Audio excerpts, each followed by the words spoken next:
I worked double shifts for 18 years to give my daughter everything she wanted. I sacrificed my dreams, my relationships, everything for her future. At her high school graduation, she thanked everyone who helped her succeed, except me. That night, I overheard her telling her friends that she was embarrassed by her pathetic single mother and couldn't wait to cut me out of her life forever. What she didn't know was that I had one final graduation gift planned that would change everything. Before I continue with what happened next, let me know where you're watching from in the comments. Hit that like button and subscribe if you can relate to this heart-wrenching story.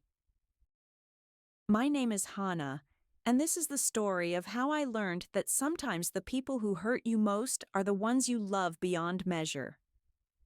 It's also the story of how I discovered that a mother's love can turn into something much more powerful when it's been broken. When Emmy was born, I was 22 years old and completely alone. Her father disappeared the moment I told him I was pregnant. My parents had already made it clear that I was on my own. I remember holding her in that hospital room, looking into her tiny face, and making a promise that would shape the next 18 years of my life. I promised her that she would never want for anything, that she would have every opportunity I never had, that she would be proud to be my daughter. I kept that promise, even when it meant working 16-hour days, even when it meant missing my own birthday because I was covering extra shifts at the diner, even when it meant wearing the same 3 outfits for months because Emmy needed new school clothes. I convinced myself that all the sacrifice was worth it because I was building something beautiful. I was raising a daughter who would look back and understand that everything I did was out of love. Emmy was brilliant. She got straight A's without me ever having to push her. She was accepted into the advanced placement classes. She joined the debate team, the Honor Society, and volunteered at the local animal shelter. I was so proud when other parents would comment on what a wonderful, well-rounded young woman she'd become. I felt like maybe, despite all the things I couldn't give her, I had done something right. But there were signs I chose to ignore. The way she would change the subject when her friends asked about her family, how she never wanted me to drive her to school events, always insisting she could get a ride with someone else. The fact that in 4 years of high school, she never once invited a friend over to our small apartment. I told myself these were normal teenage things, that she was just growing up and becoming independent. During her senior year, I picked up even more shifts to save money for her graduation party. I wanted to give her something special, something that would show her how proud I was of everything she had accomplished. I planned a small celebration at our apartment, invited her closest friends, and even splurged on a cake from the expensive bakery downtown. I spent weeks planning every detail because I wanted that day to be perfect for her. The graduation ceremony was beautiful. Emmy looked stunning in her cap and gown, and when they called her name to receive her diploma, I cried harder than I had ever cried before. She had done it. Despite everything we had been through, despite all the challenges we faced, she was going to college. She was going to have the life I always dreamed she could have. But when it came time for the thank you speeches, something inside me started to break. Emmy stood at that podium and thanked her teachers. She thanked her guidance counselor. She thanked her debate coach. She thanked her best friend's parents for being like a second family to her. She thanked the scholarship committee. She even thanked the janitor at her school for always having encouraging words for the students. She never mentioned me, not once. I sat there in that auditorium, surrounded by other proud parents, and felt like I was disappearing. I kept waiting for her to say something, anything, that acknowledged the woman who had worked herself to the bone to make this moment possible. But it never came. After the ceremony, I approached her with a huge smile, trying to push down the hurt I was feeling. I hugged her and told her how proud I was. She hugged me back, but it felt different somehow. Distant, like she was going through the motions. "Mom, I'm going to go celebrate with some friends," she said, already looking past me toward a group of her classmates. "Don't wait up for me." I reminded her about the party I had planned at our apartment, about the cake and the decorations and how excited I was to celebrate with her and her friends. She looked uncomfortable. "Oh, that. Mom, I think I'm just going to keep it low-key tonight. Maybe we can do something tomorrow?" My heart sank, but I smiled and told her I understood. I watched her walk away with her friends, and I noticed how animated she became the moment she was away from me, how her whole posture changed. It was like she had been wearing a mask around me and finally felt free to take it off. I went home alone that night and sat in our empty apartment, looking at the decorations I had hung and the cake that would go uneaten. I told myself that this was normal, that 18-year-olds want to celebrate with their friends, not their parents, that I was being too sensitive. But around 11 o'clock, I heard voices outside our apartment. Emmy was saying goodbye to someone in the hallway, and I thought maybe she had decided to come home early after all. Maybe she wanted to have that mother-daughter celebration I had been dreaming about. I was wrong. Instead of coming inside, she lingered in the hallway with her best friend Jessica. I could hear them talking through the thin walls of our building, and what I heard changed everything. "I can't believe you're finally free," Jessica was saying. "No more pretending to be grateful for your mom's embarrassing attempts to be involved in your life." Emmy laughed. It was a sound I had never heard from her before. Cold. Cruel. "You have no idea how exhausting it's been," Emmy replied. "Do you know how hard it is to act like you appreciate someone when they're just so pathetic? Like, I get that she loves me or whatever, but she's honestly embarrassing. The way she dresses, the way she talks, that tiny apartment with the peeling wallpaper. I've spent 4 years making excuses for why my friends couldn't come over." My blood went cold. I moved closer to the door, hardly breathing. "At least you won't have to deal with it much longer," Jessica said. "Once you're at college, you can just gradually cut contact. It's not like she can afford to visit you or anything." Emmy laughed again. "That's the plan. I mean, I'll call on her birthday and Christmas or whatever, but honestly, I can't wait to reinvent myself, to be around people who don't know anything about my pathetic background. I'm going to tell people my mom died when I was young or something. It's better than explaining why my mother is a 40-year-old waitress who never figured out how to be anything more than that." I felt like I had been physically struck. This was my daughter, the child I had sacrificed everything for, the person I loved more than my own life. But she wasn't finished. "The worst part is how she looks at me like I'm supposed to be grateful," Emmy continued. "Like, yes, she worked hard, but that was her choice. That was her job as a parent. She acts like she deserves some kind of medal for doing the bare minimum. And the way she tries so hard to be involved in my life is honestly suffocating. I just want to tell her to back off and accept that we're never going to be close." "What are you going to do about college?" Jessica asked. "She's probably expecting you to come home for breaks and stuff." "I'll make excuses. Say I'm too busy with classes, or that I got a job on campus. Anything to avoid spending time in that depressing apartment, listening to her talk about her day at the diner like it's the most interesting thing in the world." They talked for another few minutes, but I had stopped listening. I slumped against the door, trying to process what I had just heard. This wasn't teenage rebellion. This wasn't normal growing pains. This was pure, calculated cruelty from someone who knew exactly how much I loved her and had decided that love was something to be ashamed of. I listened to Emmy come inside and go straight to her room without even checking to see if I was awake. I listened to her get ready for bed like nothing had happened, like she hadn't just destroyed everything I thought I knew about our relationship. That night, I didn't sleep. I sat in my kitchen, looking at the cake I had bought for her graduation party, and tried to figure out where I had gone wrong. Had I been too clingy? Too involved?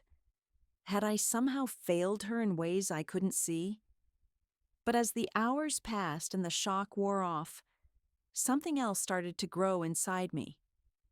Something I had never felt toward my daughter before. Anger. For the next 3 days, I watched Emmy carefully. I paid attention to things I had somehow missed before. The way she would roll her eyes when I asked about her day. How she would give short, dismissive answers to my questions about college. The fact that she never asked me how I was doing or showed any interest in my life beyond what I could do for her. It was like someone had given me new glasses, and suddenly I could see clearly for the first time in years. I started remembering other moments differently. The time she told her friend that her mom was working late when I was actually sitting right there in the living room. The way she would steer conversations away from family topics when her friends were around. How she had insisted on walking to her job interview instead of letting me drive her because she didn't want the potential employer to see our beat-up car. I had explained all of these things away as normal teenage behavior. But now I understood them for what they really were. She was ashamed of me. She had been ashamed of me for years, and I had been too blind to see it. The hurt was overwhelming, but underneath it was something else. A cold, calculating anger that grew stronger every day. I had given this girl everything. I had worked myself to exhaustion, postponed every dream, sacrificed every personal desire to give her the best life I could. And she saw it all as pathetic. She saw me as pathetic. But Emmy had made one crucial mistake in her assessment of me. She thought I was weak. She thought I was just a waitress who had never figured out how to be anything more. What she didn't know was that before she was born, I had been studying business administration in college. I had been on track to graduate with honors when I found out I was pregnant. What she also didn't know was that in the 18 years since she was born, I had been paying attention. I had been learning. Every job I worked, every boss I dealt with, every challenge I faced, I filed away the lessons. I might have been a waitress by necessity, but I was far from stupid. And now, for the first time in 18 years, I had the motivation to use everything I had learned. I started small. I began documenting things. I kept track of Emmy's schedule, her plans, her social media activity. I started taking note of her friends and their families. I paid attention to her college plans and the scholarships she had received. Most importantly, I started planning. Emmy thought she could gradually cut me out of her life once she got to college. She thought she could reinvent herself and pretend I didn't exist. She thought she could take everything I had given her and then discard me like I was nothing. She was wrong. Over the next few weeks, I watched Emmy prepare for college with a new understanding of what was really happening. Every excited conversation about her dorm room, every plan she made with friends, every scholarship acceptance letter she received, it was all preparation for her escape from me. She had no idea that I was preparing too. I had always been good at research, even back in my college days. It was one of the skills that had served me well in every job I'd had since.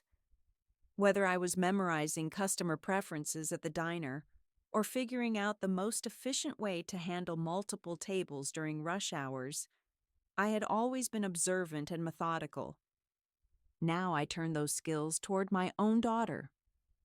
I started with her social media accounts. Emmy thought she was so clever, posting pictures with her friends and carefully crafting an image of her perfect life.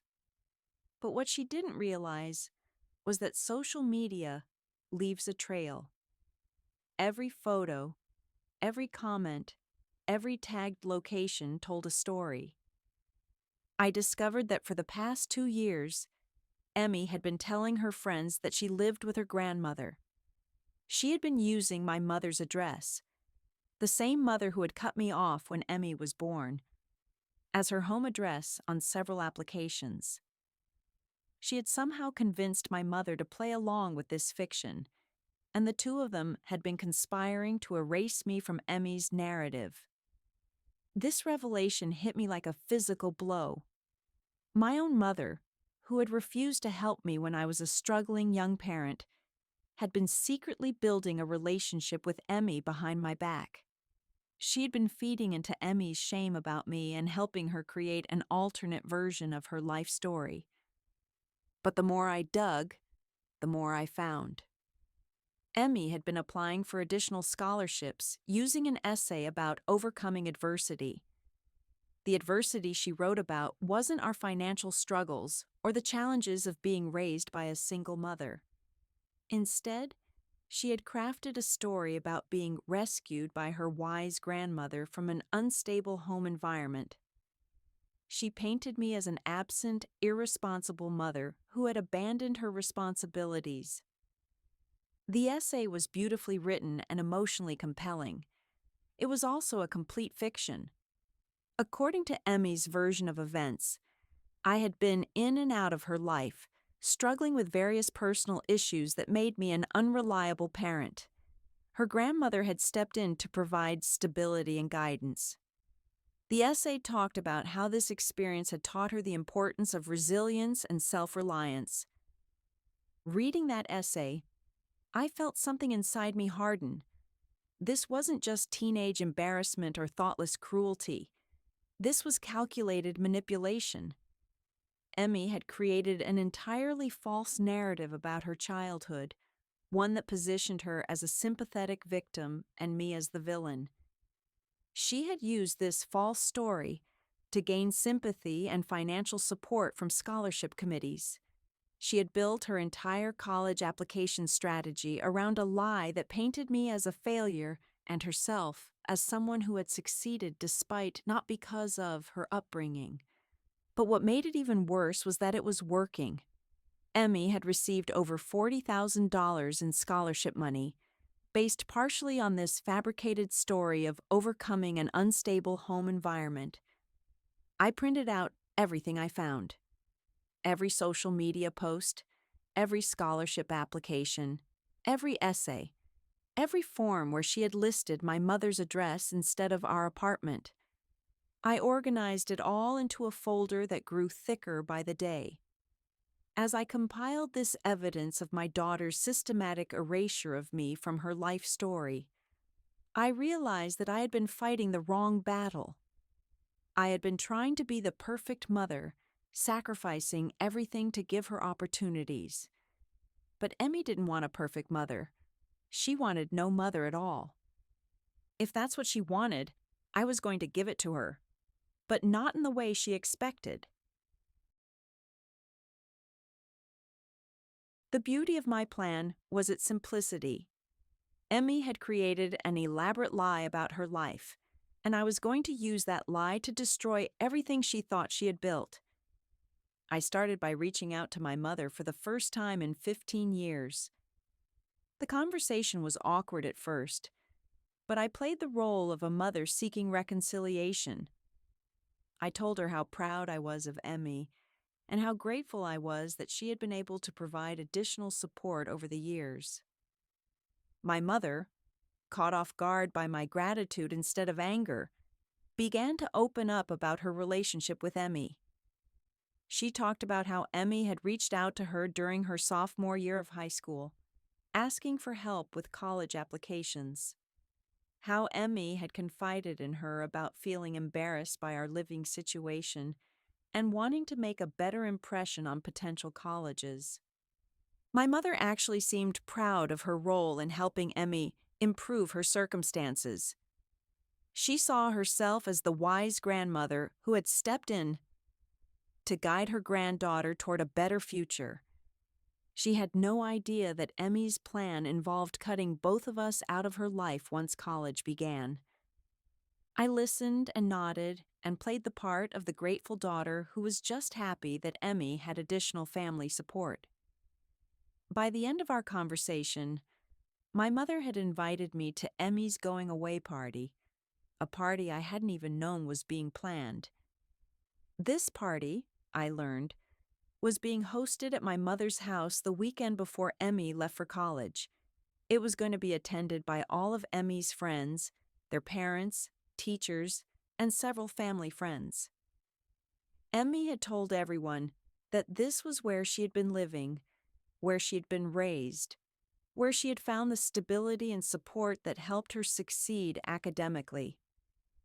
My mother mentioned that Emmy had asked her not to invite me because she wanted the party to be focused on the future, not the past. But my mother had decided to invite me anyway because she thought it was time for our family to move forward together. Emmy had no idea I would be there. I spent the next 2 weeks preparing for that party. I bought a new dress, the first new piece of clothing I had purchased for myself in over 2 years. I got my hair done. I practiced what I was going to say until every word was perfect. Most importantly, I prepared my materials. I created a beautiful photo album that told the real story of Emmy's childhood. Pictures of her first day of school, where I was the one holding her hand. Photos from every birthday party I had thrown for her in our small apartment. Images from every school play, every science fair, every award ceremony where I was the only parent in the audience cheering for her. I also prepared copies of every document that showed the truth about our living situation. Lease agreements with both our names on them. School enrollment forms that listed me as her primary guardian.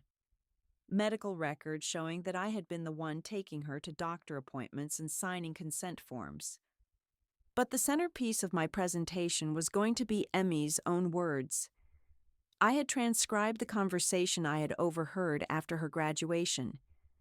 Every cruel comment, every dismissive laugh, every plan she had made to erase me from her life story.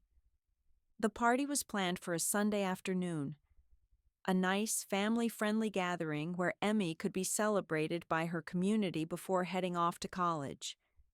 She was expecting to be the center of attention, surrounded by people who believed the version of her story, where she was a resilient young woman who had overcome adversity with the help of her loving grandmother. Instead, she was going to learn what happens when you underestimate the woman who gave you everything. Myself in over 2 years. I got my hair done. I practiced what I was going to say until every word was perfect. Most importantly, I prepared my materials. I created a beautiful photo album that told the real story of Emmy's childhood. Pictures of her first day of school, where I was the one holding her hand. Photos from every birthday party I had thrown for her in our small apartment. Images from every school play, every science fair, every award ceremony where I was the only parent in the audience cheering for her. I also prepared copies of every document that showed the truth about our living situation. Lease agreements with both our names on them. School enrollment forms that listed me as her primary guardian. Medical records showing that I had been the one taking her to doctor appointments and signing consent forms. But the centerpiece of my presentation was going to be Emmy's own words. I had transcribed the conversation I had overheard after her graduation. Every cruel comment, every dismissive laugh, every plan she had made to erase me from her life story. The party was planned for a Sunday afternoon, a nice, family-friendly gathering where Emmy could be celebrated by her community before heading off to college. She was expecting to be the center of attention, surrounded by people who believed the version of her story where she was a resilient young woman who had overcome adversity with the help of her loving grandmother. Instead, she was going to learn what happens when you underestimate the woman who gave you everything. Sunday arrived bright and sunny.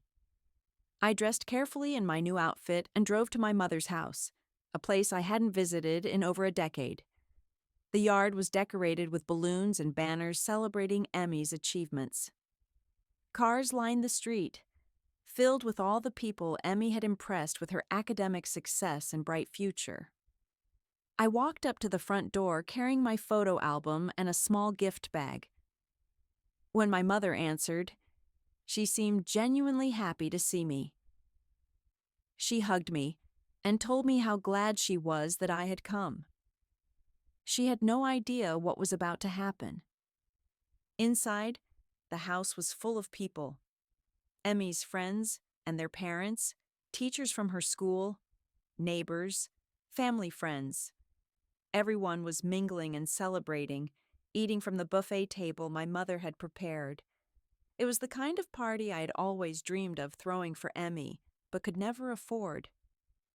Emmy was in the center of it all, radiant and confident, accepting congratulations and talking about her plans for college. She was wearing a beautiful dress I had never seen before, probably bought with money from one of her scholarships. When she saw me walk in, her face went completely white. She excused herself from the conversation she was having and made her way over to me quickly, her smile never wavering but her eyes full of panic.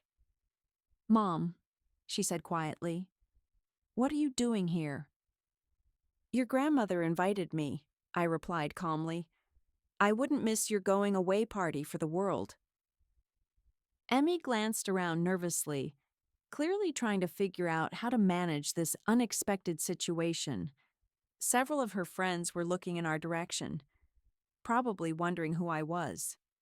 "That's so nice," Emmy said through gritted teeth, still maintaining her public smile. But I thought we agreed that today was going to be about looking forward, not backward. "Oh, sweetheart," I said, loud enough for the people nearby to hear. "I brought something special to share with everyone. Something that shows just how far you've come." Before Emmy could respond, I walked over to the center of the room and gently tapped a spoon against a glass to get everyone's attention. The room gradually quieted down as people turned to look at me. "Excuse me, everyone," I said with a warm smile. "I'm Hannah, Emmy's mother. I know many of you may not have met me before because I've been working so hard to support Emmy's education, but I wanted to take a moment to share some memories with all of you before she heads off to college." Emmy's face had gone from white to green. Several people in the room looked confused, glancing between Emmy and my mother as they tried to figure out the family dynamics they had clearly misunderstood. "I brought a photo album," I continued, opening the book I had prepared, "that shows Emmy's journey from a little girl to the accomplished young woman she is today. These pictures tell the story of all the sacrifices we've made together and all the dreams we've built as a family." I began showing the photos, narrating each one with love and pride. There was Emmy on her first day of kindergarten, holding my hand as we walked into the school building together. Emmy at her 6th birthday party in our small apartment, surrounded by dollar store decorations but beaming with joy. Emmy receiving her first academic award, with me in the background clapping enthusiastically. With each photo, the room grew quieter. People were beginning to realize that the story they had been told about Emmy's background wasn't quite accurate. Some of them were looking at my mother with confusion, trying to reconcile the narrative they had believed with the evidence they were seeing.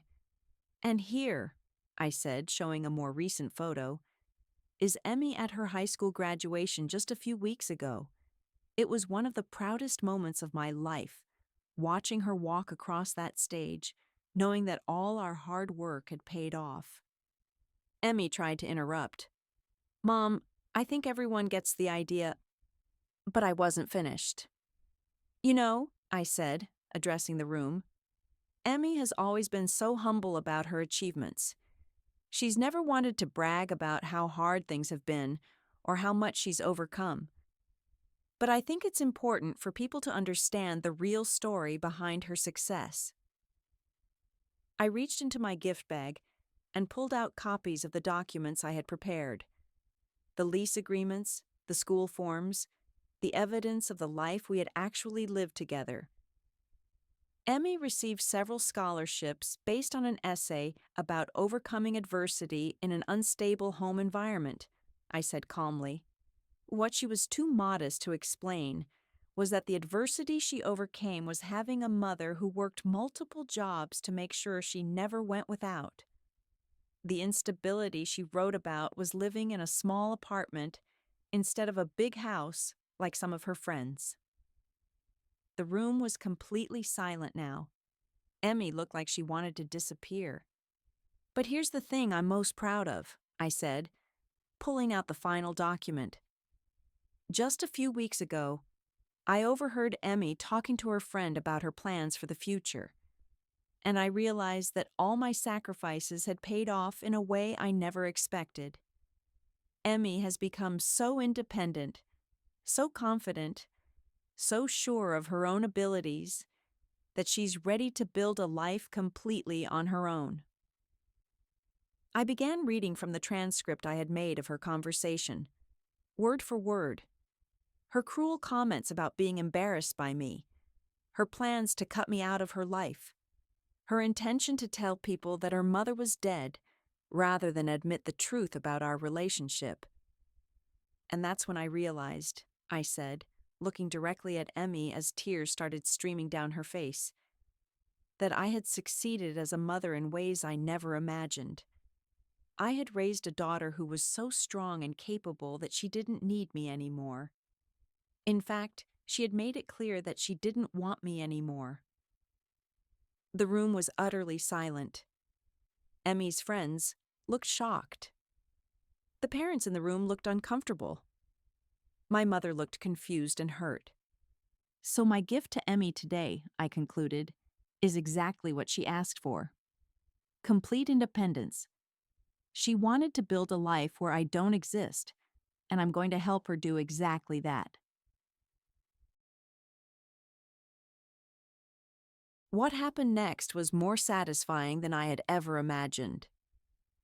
Emmy tried to explain herself, tried to claim that I had taken her words out of context, but the damage was done. Everyone in that room had heard exactly what she thought of the woman who had raised her. They had seen the evidence of her lies about her living situation and her scholarship applications. One of the parents approached me afterward and asked quietly if Emmy had really received scholarship money based on false information about her home life. When I confirmed that she had, several phone calls were made that evening. By Monday morning, Emmy's college had been contacted by 3 different scholarship committees, asking them to review the accuracy of her applications. An investigation was launched that ultimately resulted in Emmy losing over $20,000 in scholarship funding. But that wasn't the end of it. Word spread quickly through Emmy's social circle about what had happened at the party. Her friends, who had believed they were supporting someone who had overcome real hardship, felt manipulated and betrayed. Many of them stopped speaking to her entirely. The teachers and counselors who had written recommendation letters based on the false narrative Emmy had created felt professionally embarrassed. Several of them reached out to me to apologize for not recognizing what was really happening. Most devastating of all for Emmy was my mother's reaction. When she realized how she had been used, how Emmy had manipulated her into playing a role in erasing me from the family story, she was furious. She cut off all contact with Emmy and demanded that she remove her address from any official documents. Emmy tried to reach out to me several times in the weeks that followed. She sent texts apologizing and asking if we could talk. She called crying and saying she had made a mistake. She even showed up at my apartment begging for forgiveness. But I had meant what I said at the party. She wanted independence, and I was going to give it to her. Emmy ended up starting college with significantly less financial support than she had planned. She had to take out loans to cover the costs that her revoked scholarships would have paid. She arrived on campus with a reputation that had preceded her, as several of her high school classmates had also been accepted to the same university. But here's the thing about consequences. They have a way of teaching lessons that years of gentle parenting never could. Emmy struggled that first semester. Without the financial cushion she had expected, and without the family support she had taken for granted, college was much harder than she had anticipated. She had to get a work-study job to help cover her expenses. She had to learn how to manage her time and her money without anyone to fall back on. And slowly, gradually, she began to understand what I'd been trying to give her all those years. 6 months after that party, I received a letter from Emmy. Not a text or an email, but an actual handwritten letter. In it, she apologized not just for the things she had said, but for the years of taking me for granted. She wrote about how hard it had been to manage everything on her own and how much she had come to appreciate the sacrifices I had made. She asked if there was any way we could start over. I thought about that letter for a long time before I responded. Part of me wanted to ignore it, to let her continue learning the hard lessons that come with true independence. But a bigger part of me remembered the little girl who used to crawl into my lap when she was scared, who would tell me she loved me every night before bed. I wrote back, "We're rebuilding our relationship slowly. Emmy comes home for holidays now, and she actually seems happy to be in our small apartment. She helps with dinner and asks about my day at work. She's even started talking about her plans after college in ways that include me in her future. Sometimes I wonder if I should have found a different way to teach her these lessons. But then I remember that night after graduation, hearing my daughter laugh about how pathetic she thought I was, and I know I made the right choice. Some people might say my revenge was too harsh, that I destroyed my own daughter's opportunities out of spite. But I prefer to think of it differently. I gave Emmy exactly what she asked for, the chance to prove that she could succeed without me. And in doing so, I taught her something more valuable than any scholarship could have provided. I taught her the true cost of taking people for granted. And I learned something too, that sometimes the most loving thing you can do for someone is to stop protecting them from the consequences of their choices. Emmy is a stronger person today because of what happened. She's more grateful, more empathetic, more aware of the people who care about her. She still has challenges ahead of her, but she faces them with a humility and appreciation she never had before. And as for me, I'm finally free from the burden of being a perfect mother. I can make choices based on what's best for both of us, not just what I think will make her happy. I can have a relationship with my daughter that's built on mutual respect rather than one-sided sacrifice. The girl who was once embarrassed by her pathetic single mother now calls me twice a week just to talk.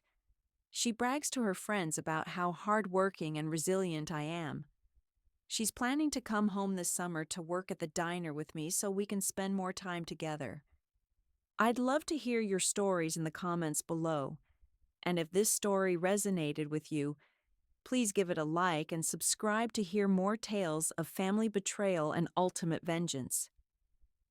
Share this with someone who might struggle with family relationship to remind them that sometimes the best revenge is simply giving people exactly what they think they want. Emmy wanted to be independent of me, and I gave her that independence. The fact that it taught her to value our relationship was just an unexpected bonus. Now, when people ask me about parenting advice, I tell them this: love your children enough to let them face the consequences of their actions. Don't sacrifice so much that you enable them to take you for granted.